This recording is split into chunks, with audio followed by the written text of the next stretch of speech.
Welcome to the Get Fit Guys quick and dirty tips to get moving and shape up.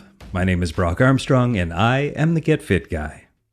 If you want to get better at cycling, well, there's a lot more to think about than how your hair is going to look when you take off your helmet or how to balance your grocery bags on your handlebars. And that's what we're going to talk about today.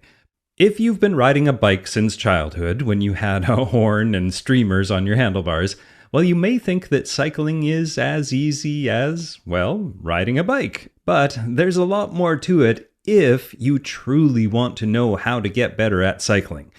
For instance, I was watching the World Triathlon Series race in Leeds yesterday. There were times when even I, an experienced rider and racer, was cringing at the cyclists ripping through those streets, mere centimeters from each other's wheels. When you watch cyclists of this caliber, you really start to appreciate the importance of proper cycling. And the technique that I'm referring to shows up in their smooth pedaling, their judicious braking, and their seamless gearing. It also shows up in their hairpin turns, the tight grouping, and their overall safety at those high speeds.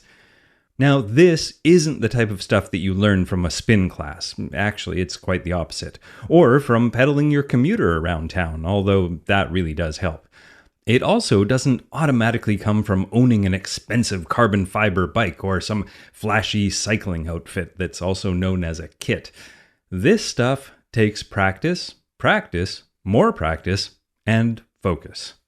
Now, technique and fitness often go hand in hand. I mean, obviously, if you lack the strength, the stamina, flexibility, and focus, you won't ever achieve the level of technique that's required to ride with the lead pack safely. For example, if you're riding up a steep hill without the adequate strength, power, and endurance, well, you won't be able to keep your cadence high and your exertion low. Then, when you're coming down that same hill, your fitness switches to upper body strength that helps you handle the bike, flexibility to get you down low and reduce the wind resistance, and of course, the confidence and nerve to allow yourself to hit some top speeds. But aside from fitness, there's also the mental psychology of cycling. A recent research paper about the effects of cycling on cognitive function and well-being in older adults showed that cycling is not only good for your body, but it's also good for your brain. And the benefit goes both ways. The more you practice good cycling technique, the more you embed movement patterns into your neuromuscular pathways. Now, neuromuscular pathways are the points where an electrical impulse from the nervous system is passed into the muscle. And the more that happens, the closer you get to riding like a pro. Like I said before, practice. Now, all right, the main areas of cycling technique that I'm going to cover today are pedaling, gearing, cadence, braking, and cornering. So let's look at the specific technical aspects of each of those and how you can focus on getting better at each one. So let's start with pedals and pedaling. The smoother you can pedal, the more relaxed and comfortable your body can be, which in turn helps you conserve energy. So one of the best ways to improve your cycling efficiency is to improve your pedaling mechanics and technique. Focus on pedaling smoothly, from the top of the pedal stroke through to the bottom, but also from the bottom back up to the top. You can think of this as pedaling in circles. Pedaling in circles is a complex thing, but mastering it can save energy.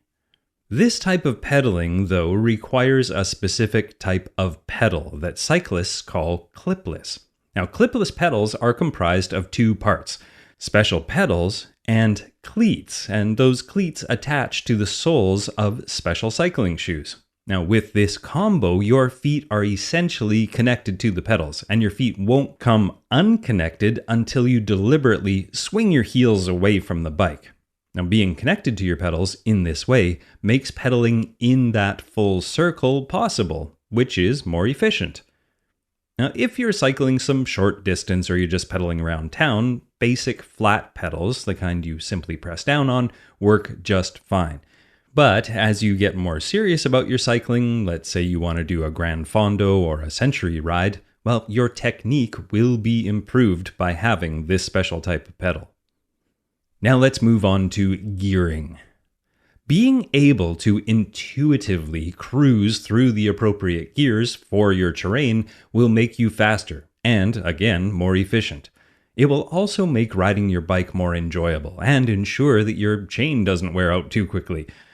In my experience as a coach, I find that most beginner cyclists underuse their gears.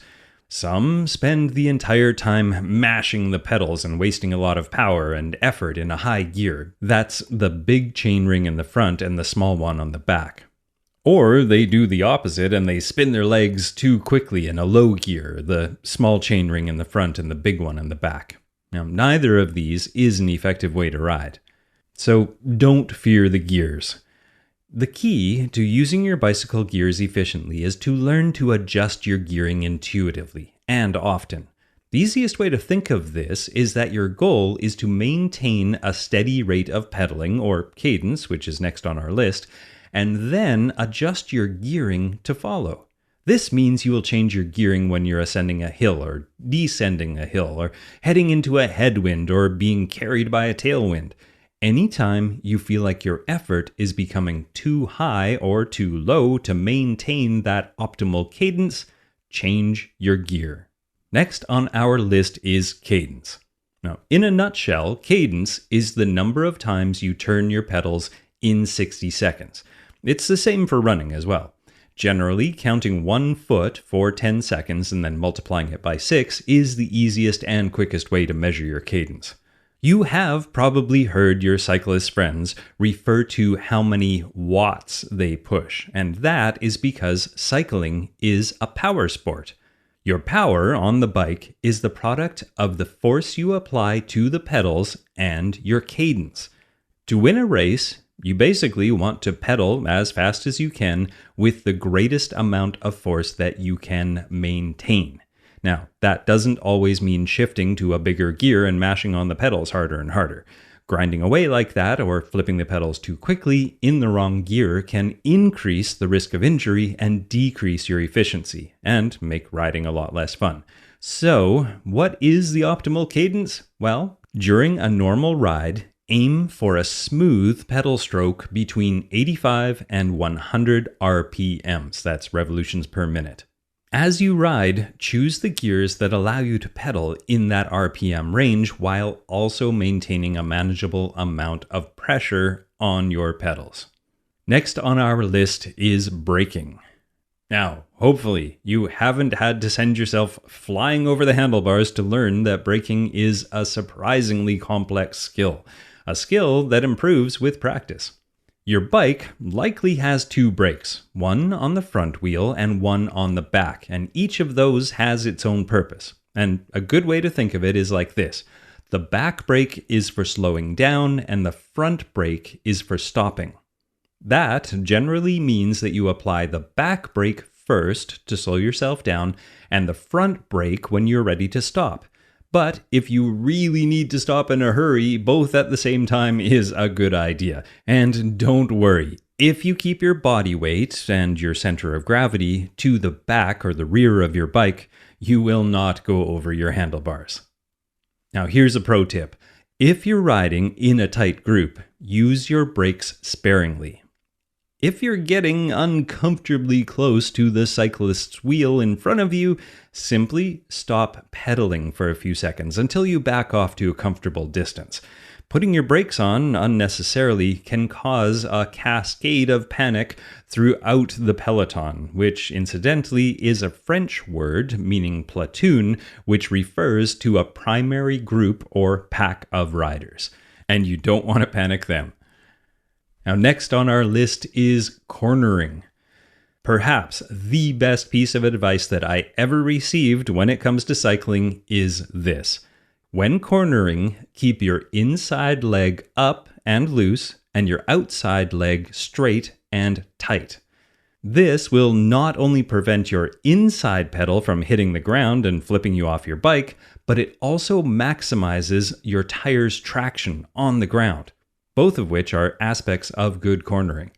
Now, if the conditions are wet or the corner is very sharp, make sure you slow down to a manageable speed. If you hit the corner too fast, your traction will be compromised. But apply the brakes before you enter the corner, not when you're already in it. Doing all your braking while cornering will lower your traction on the road and could cause you to skid. Now, in a corner, you're not only steering with the handlebars, but you're also steering with your body lean. It's just a matter of balance. By moving your center of gravity, the bike can stay balanced as you go around a turn. And that means the faster you take the corner, the farther you need to lean your center of gravity toward the ground to maintain that balance. This is a valuable skill to practice because often taking a corner safely comes down to confidence. A last-minute cornering freakout can lead to a crash. Practice cornering somewhere safe and build your confidence before you get out into the mix. And my final tip is to have fun. I know, I just threw a whole lot of information at you and it can seem overwhelming when all you want to do is go out and ride your bike, but I promise it won't take long for all of this to become second nature.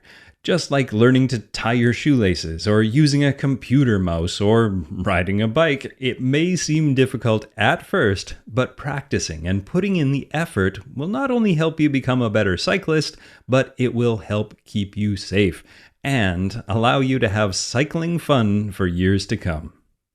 Now, before I let you go, can you believe that I am celebrating my 100th Get Fit Guy episode really soon?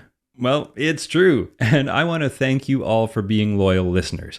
And to honor this awesome 100th episode milestone, I'm holding a sweepstakes where you could win, insert a drum roll please, a one-on-one online fitness consultation with me. Head over to bit.ly/GFG